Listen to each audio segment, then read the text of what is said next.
Contribution છે ત્યારે કુટુંબ બને છે. દરેક માણસ પોતાનો રોલ સાચો કરે ને ત્યારે એક સારી ફિલ્મ બને. હિરોઈનનો રોલ હીરો ન કરી શકે, હિરોઈનનો રોલ હીરોનો રોલ હિરોઈન ન કરી શકે. જેણે શિફોનની સાડી પહેરીને વરસાદમાં પલળવાનું છે એણે એ જ કરવાનું છે, અને જેણે મારામારી કરવાની છે અને વિલનને ફટકારવાનો છે એણે એ જ કરવાનું છે. આ દરેકનો નિશ્ચિત રોલ છે, દરેકનું નિશ્ચિત પાત્ર છે, દરેકે નિશ્ચિત કામ કરવાનું છે. અને જો દરેક માણસ પોતાનું નિશ્ચિત કામ કરેક્ટલી કરે તો હું માનું છું એક કુટુંબ પરફેક્ટ બને. એક દીકરીએ ખૂબ ઘરમાં ઓછો જ સમય રહેવાની છે એવી જ્યારે તમને ખબર જ હોય ત્યારે કડવી સ્મૃતિ મૂકીને કેમ જવાનું?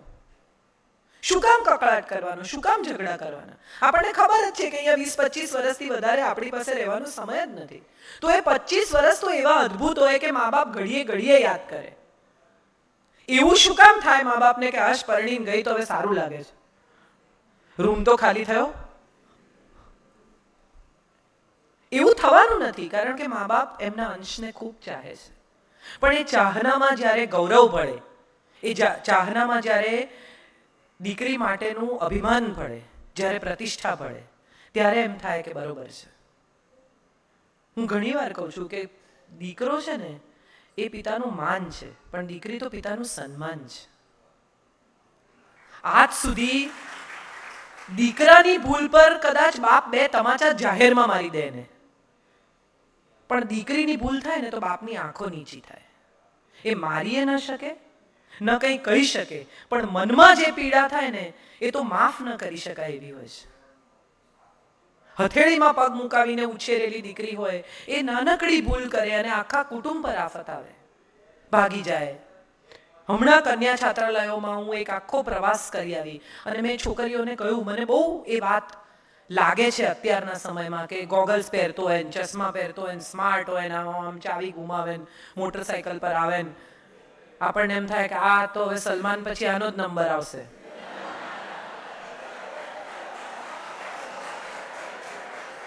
પણ સાહેબ તમે સમજો એક મહત્વની વાત, કે આટલો રૂપાળો છે, આટલો દેખાવડો છે, આટલો સફળ છે, પણ સલમાનના લગ્ન નથી થતા. એ નથી કરતો એવું એ કહે છે. એમ જ હોય ને, આ દેશમાં એટલા જ પ્રેમીઓ અમર થયા છે કાંતિભાઈ જેના લગ્ન નથી થયા. હીર રાંઝા, લૈલા મજનુ, શીરી ફરહાદ, શેણી વિજાણન, તમે કોઈનું નામ લઈ લો, લગ્ન ના થાય તો જ અમર થાય, લગ્ન થાય એટલે શહીદ થઈ જાય. કાંતિભાઈની વાત સાચી. તો સવાલ એ છે કે કેવો દેખાય છે એના પર આ સંબંધ થશે, કે કેવો માણસ છે એના પર આ સંબંધ થશે. કબીર ના ગુરુ હતા, એની દીકરી લાલી, એની સાથે કબીર ના લગ્ન થાય છે. કબીર લાલીને લઈને પોતાને ઘેર આવે છે. લાલી રડે છે, આ ઝૂંપડું આવું ભંગાર, આમાં મારે રહેવાનું છી. કબીર એને કહે છે તારે શું કરવું છે? તો કે મારો તો પ્રેમ છે મારા ગામના જમીનદારના દીકરા જોડે. તો કબીર કે એમાં શું રડે છે, ચાલ તને મૂકી આવું. લાલી ફરી રડે છે. કેમ? તો કે આવી સરસ તૈયાર થઈ છું, આ તો બધો કાદવનું જંગલ છે, મારા બાપનું ગાડું તો જતું રહ્યું, હવે હું કઈ ચાલીને જઈશ? કબીર કે બેસી જા ખભે યાર, હું તને મૂકી આવું તારા પ્રેમી પાસે. કબીર એને ખભે બેસાડે છે. 2 જણા જંગલમાં ચાલતા ચાલતા જાય છે. એક પથ્થર આવે છે. કબીર અથડાય છે પથ્થરને, એનો નખ ઉખડી જાય છે, લોહી નીકળે છે, પણ લાલીને પકડી રાખે છે, પડવા નથી દેતો. થોડા આગળ જાય છે એટલે લાલી ફરી રડે છે, મને નીચે ઉતારો. એટલે નીચે ઉતારે છે કે મારે નથી જવું. કબીર કે હમણાં જવા રડતી હતી, હવે નથી જવા રડે છે, મને સમજાવ તને શું થાય છે. અને ત્યારે લાલી એને એમ કહે છે કે જે મને બીજાને સોંપવા માટે આટલી સાચવીને લઈ જાય છે, હું જો એની જોડે રહીશ આખી જિંદગી તો મને કેટલું સાચવશે. નથી જવું મારે તો તારી જ સાથે રહેવું છે. હવે જો એને એમ વિચાર્યું હોત કે લો શાંતિથી સોંપવા તૈયાર થઈ ગયો, પ્રેમ જ નથી કરતો, તો એ બીજી દિશા હતી. વિચારવાના પણ 2 રસ્તા હોય છે. એક પિતા ચીડાય છે, એક માં વઢે છે. એક પત્ની જ્યારે ફરિયાદ કરે છે, એક પતિ જ્યારે ગુસ્સો કરે છે, ત્યારે આ દરેક વખતે કોઈ તિરસ્કાર, કોઈ ઘૃણા, કોઈ ઝઘડો, કોઈ અણગમો નથી હોતો. ઘણી વખત એવું બને છે કે આપણા મનમાં જે ચાલતું હોય એ વાત આપણે કોઈને કહી શકતા નથી અને સૌથી નજીકના માણસ ઉપર કુકરની વિસલ વાગી જાય. બહુ બહુ મોટી વાત છે.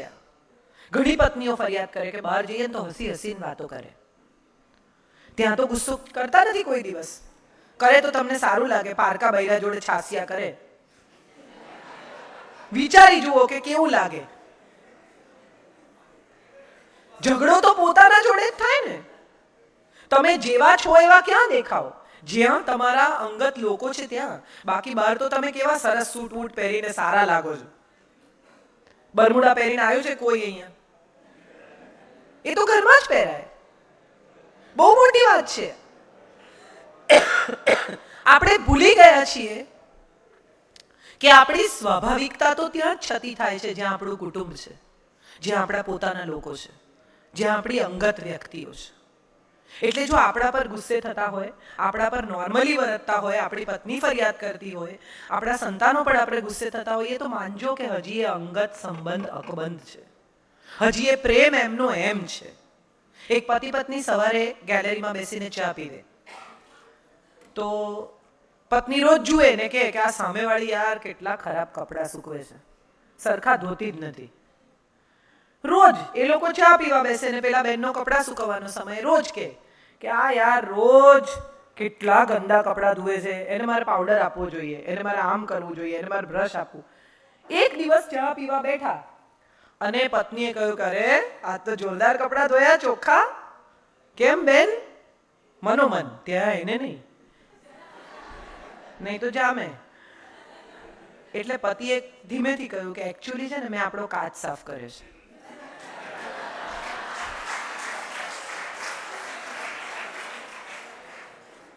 સંબંધોમાં પણ આવું જ હોય છે. સામેવાળાના કપડાં કદાચ મેલા ન હોય, આપણો કાચ કાળો હોય. એટલે કાચ સાફ કરવો, પછી નક્કી કરવું કે સામેવાળાના કપડાં મેલા છે કે નથી. એક છેલ્લી વાત કહીને મારી વાત પૂરી કરું, મારે નીકળવાનું છે. મને બહુ મજા આવી હોત તમારી સાથે વાત કરવાની, પણ થોડો મોડો આ કાર્યક્રમ શરૂ થયો, મારે આગળ બીજા કાર્યક્રમ છે, સો સોરી. પણ એક છેલ્લી વાત મને બહુ જ તમારી સાથે શેર કરવી છે. એક પરિવારમાં એક દાદા બીમાર પડ્યા. એટલે બધા સંતાનો ભેગા થઈ ગયા, બધા પાસે આવી ગયા. ખબર છે કે દાદાને ઘર બોલે છે, ગંગાજળ પીવડાવ્યું છે, શ્વાસ ઉફણાય છે, અને દાદાએ પૂછ્યું કે મોટો ક્યાં છે? એટલે તરત મોટો દીકરો આવ્યો કે અહીંયા આ રહ્યો બાપુજી, અહીંયા તમારી પાસે. આમ હાથ પકડી લીધો કે વચલો. એટલે બિચારો વચલો દીકરો આવ્યો, એને હાથ પકડ્યો કે હું આ રહ્યો બાપુજી, બાપુજી હલો, આ રહ્યો. કે નાનો. એટલે નાનો આવ્યો, એને પગ પકડ્યા કે બાપુજી આવી ગયો, આ રહ્યો. કે મૂર્ખાઓ, દુકાને કોણ છે?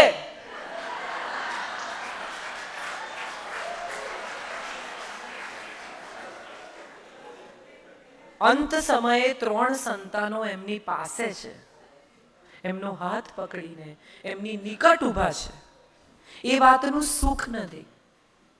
જે દુકાન એમણે મૂકીને જવાની છે, જે દુકાન સાથે એમને કોઈ નિસ્બત હવે થોડી ક્ષણો પછી રહેવાની નથી, એ દુકાન પર કોઈ નથી, એની એમને ચિંતા છે.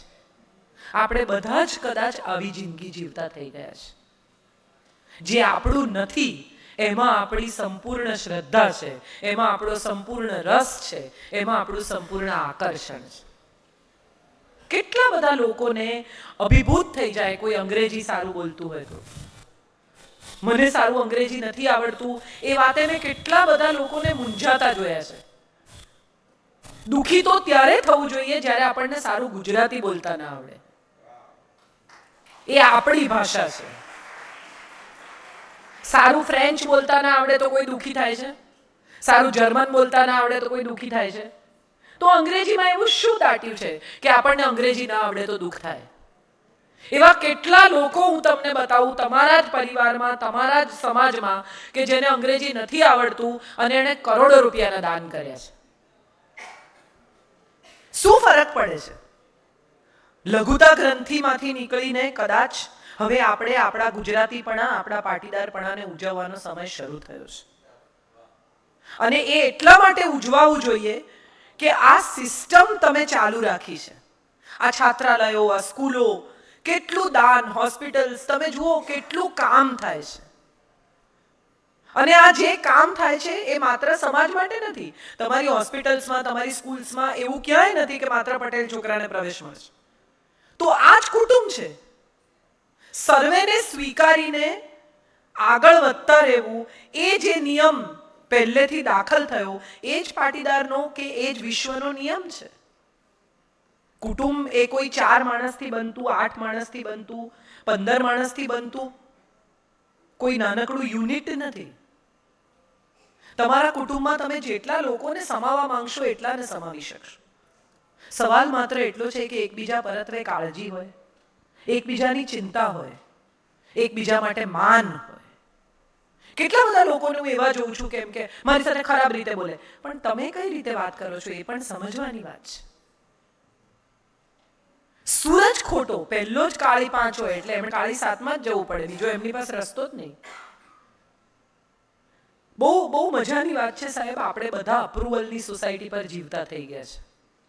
બીજા કે તો સારા, બીજા કે તો પૈસાવાળા, બીજા કે તો સોફિસ્ટિકેટેડ, બીજા કે તો રૂપાળા, બીજા કે તો સ્ટાઇલિશ. અને એનો સૌથી મોટો દાખલો એ છે કે આપણા ઘરના ઉત્તમ કાચના વાસણો બીજા લોકો માટે છે. આપણે કોઈ દિવસ જાતે સારી ક્રોકરી કાઢીને જમ્યા છીએ? એક ભાઈ, તમે તો બધા જમીન સાથે જોડાયેલા લોકો છો, તમને ખબર છે કે ખાતર કાઢવું ખાડામાંથી એ કેટલું અઘરું છે.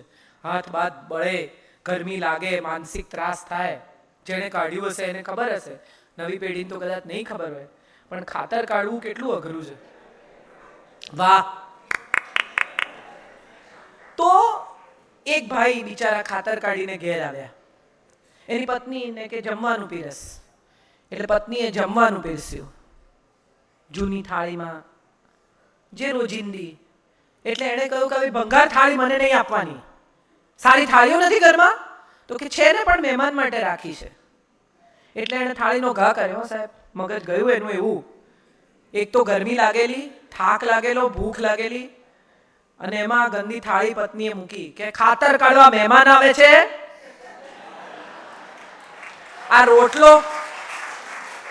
રોટલો તારો મહેમાન લાવે છે, આ વીજળીનું બિલ તારો મહેમાન ભરે છે, લાવ સારી થાળી, હું કમાઉં છું, મને સારી થાળી આપ. આપણે બધા જ દેખાડામાં કેવા પડી ગયા છીએ. કોઈ આવવાનું હોય તો કપડાં બદલીએ. શેને માટે? આજના સમયમાં ધીરે ધીરે જે દિશામાં જઈ રહ્યા છે ને, એ દિશા દંભની દિશા છે. નવો આરંભ કરવાનો છે, દંભ ભૂલી જવાનો છે. છોકરાઓને પાસબુક નહીં આપો ને તો ચાલશે, પણ એમને શ્વાસબુક જરૂર આપજો. એમને શીખવજો કે સુખી થવું એટલે પૈસા ભેગા કરવા નહીં. ઓછા પૈસામાં નાનકડું ઘર હતું ત્યારે વધારે પ્રેમ હતો. હવે કોણ કયા રૂમમાં છે ને એ જ ખબર નથી, બધા પોતપોતાના ટીવી જુએ છે. એક રસોડે જ્યારે બધા જમતા હતા એક જ સમયે, ત્યારે કેટલી બધી વાતો થતી હતી. હવે બધાના જમવાના પોતાના સમય છે. કુટુંબ એટલે જ્યાં સૌ એકબીજાની સાથે રહેતે. કુટુંબ એટલે જ્યાં સુખ દુઃખમાં હાથ પકડે તે. કુટુંબ એટલે જ્યાં તમને જોઈને મોઢા પર સ્માઈલ આવ્યા વગર રહે જ નહીં. કુટુંબ એટલે સુખ, શાંતિ, સ્નેહ અને સમર્પણના પાયા પર ઉભેલો એક પરિવાર. મકાન નહીં, એડ્રેસ નહીં, દિવાલો નહીં. અને સાહેબ એક છેલ્લી વાત કહી દઉં કે દિવાલ છે ને ત્યાં જ ધરતીકંપનો ભય છે. ખુલ્લા મેદાનમાં ધરતીકંપ આવતો જ નથી. તમે મેદાનમાં ઊભા હો ને તો ગમે એટલી ધરતી ધ્રુજે, તમને કંઈ નહીં થાય.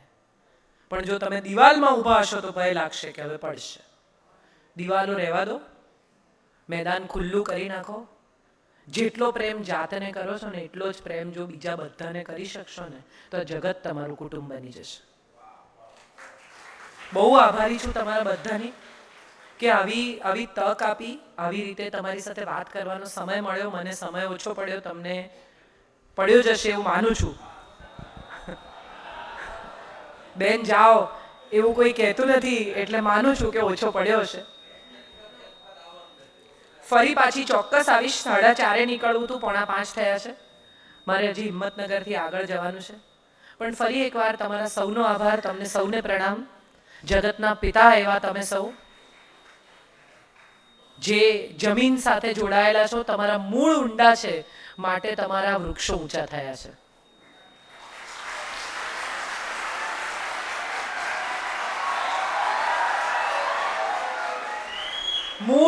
મૂળ જમીનમાં રાખજો.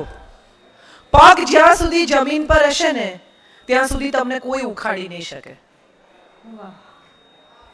જે દિવસે જમીનથી પગ અદ્ધર થયા ને એ દિવસે પડવાની બીક લાગશે. એટલે મૂળ તમે જમીનમાં ખોસી રાખશો ને દોસ્ત, તો પાંખો ગમે એટલી વિસ્તારશો તમને તકલીફ નહીં પડે. આપણે આપણા રૂટ્સ સાથે જોડાયેલા લોકો છીએ અને રૂટ સાથે જોડાયેલા લોકોને જિંદગીમાં ક્યારેય તકલીફ પડતી નથી, કારણ કે એમને એમની જમીન, એમની જડ પકડી રાખે છે. બાપુની એક બહુ મજાની વાત છે.